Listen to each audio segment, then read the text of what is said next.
Yung tumal, tinitiis yan. Pero dapat, never nasusukuan.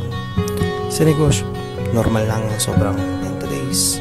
Yung sobrang tumal days. Kasama yan. Kaya laban lang palagi. Ang daming huminto sa negosyo kasi daw matumal na ngayon.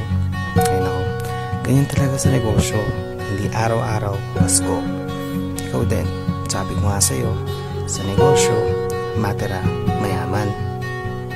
Or I'd agree, huwag mong sayangin ang pagkakataon na ito. Sa'yo na to.